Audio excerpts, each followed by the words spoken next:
Namaste and good evening. There are many explanations of what is enlightenment out there on the internet or YouTube, and many are rather unclear or even misleading, often appearing to come from someone who is not truly or deeply experienced. Because of this, I have been motivated to try and offer something that is more apparent and direct. Of course, there's much more information about this, which you can find in my books and website, because it's obviously a big topic. But first of all, the thing that we need to understand is there are different levels of enlightenment.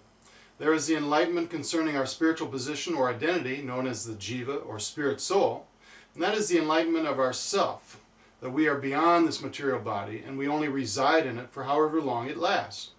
Then there is the higher enlightenment of God, of which there are three aspects. There is the enlightenment of the all-pervading spiritual force, or the effulgence known as the Brahman. This is also the spiritual atmosphere, or dimension that is beyond all material influence. Then there is the realization or enlightenment of the Paramatma or Supersoul within all beings. Most forms of yoga focus on the eventual or ultimate realization of the soul and Supersoul and their connection. Then there is enlightenment of Bhagavan, or the ultimate supreme personality, who displays his real characteristics as well as qualities and pastimes to his most confidential devotees. Great sages have explained that for one to be completely enlightened, he or she must be realized in all three aspects of God, namely the Brahman, Paramatma, and Bhagavan, if their enlightenment is to be complete. However, before reaching this stage, a spiritual sadhaka or practitioner is likely to go through other preliminary stages of understanding and realization that, without proper experience or training, may lead one to think they are fully realized or enlightened. But this leads us to understand that there are different levels of enlightenment that can be on the mental level, for example, or the intellectual level with the use of cultivated knowledge, known as jnana. Then there is realization of that knowledge, which is called vijnana, and then higher than that is direct spiritual perception. This last kind of enlightenment is when life is no longer a mystery to solve, but it becomes a reality to experience. This experience, however, must be as clear as seeing the sun rise in the east. This takes place after what can be years of spiritual practice, when you begin to directly perceive the different aspects of the spiritual dimension. It is by constant and serious practice that your consciousness becomes purified or spiritualized, so that the spiritual strata begins to reveal itself to you, or you begin to attain the spiritual dimension. This, of course, is beyond all theory or discussion. It is a matter of experience and direct perception. And this direct perception or experience is like eating a nice meal, for example, after being hungry, and then experiencing the relief from that hunger. You can analyze how to cure your hunger in so many ways, or like analyzing how to become enlightened in so many ways, but the experience is in eating a nice meal in this example. And that experience is universal. You may use different types of food, such as Italian, Mexican, Chinese, Indian, or whatever, but the experience of feeling the relief from hunger or the satisfaction of a full stomach is the same for everyone, after which there is no more arguments about what it takes to relieve one's hunger. This is similar to attaining spiritual enlightenment. In other words, once you have actually had the experience, there is no more argument about what it really is. Enlightenment is also the freedom from our karma, or the reactions of one's past deeds. Being forced to deal with our karma and undergo the consequences from past actions can be an obstacle and hinders your ability to reach self-realization. It can keep one motivated towards areas of past familiarity and desires. This is part of our karma.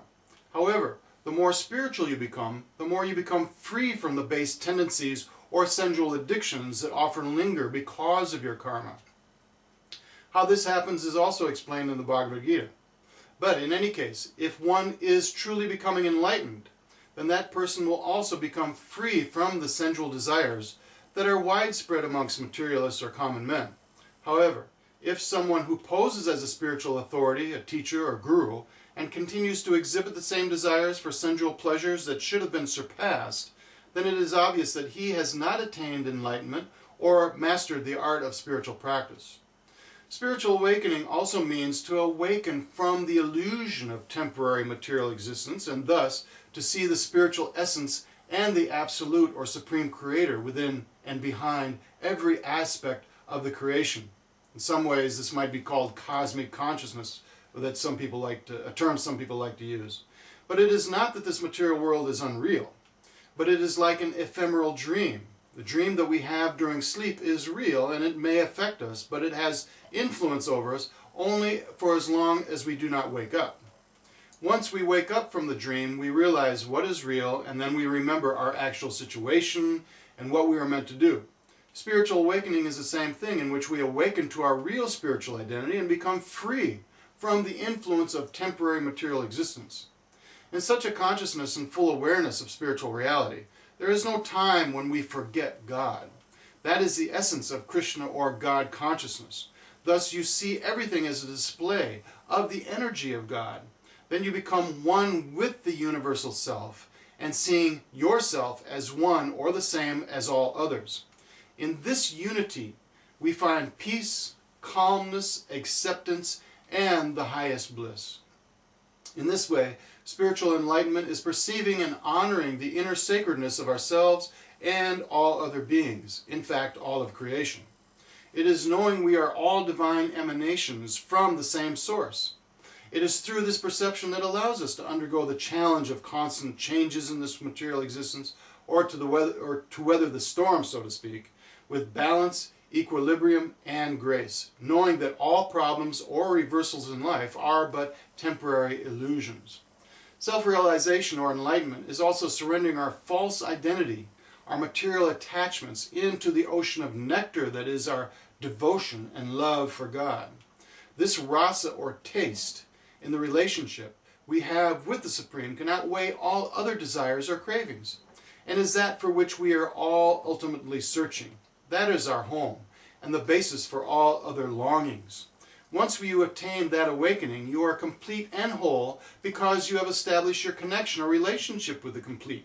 And this is explained in the Sri Upanishad. So, how do we get there? How do we attain this level of enlightenment and spiritual awakening? Well, first of all, through sadhana or regulated spiritual practice, which is part of and the purpose of the yoga system. To purify our consciousness starts with purifying or spiritualizing our activities. The more nectar or bliss we want to put into our life, the more we have to start changing our activities to those which are based on or conducive to spiritual progress. This changes our consciousness, and when our activities are purified, then our mind becomes purified or spiritualized. Thus our desires are also purified. And when that happens, our consciousness becomes spiritualized. And when that happens, material existence has nothing more to offer us. It is neither attractive nor repulsive to us. We are simply indifferent or no longer interested. In this way, spiritual realization or awakening or enlightenment is the aim, goal, and success of human life. Only human existence offers the facility for the living entity to become spiritually enlightened. Therefore, we should not waste this life on mere animal or trivial base pursuits.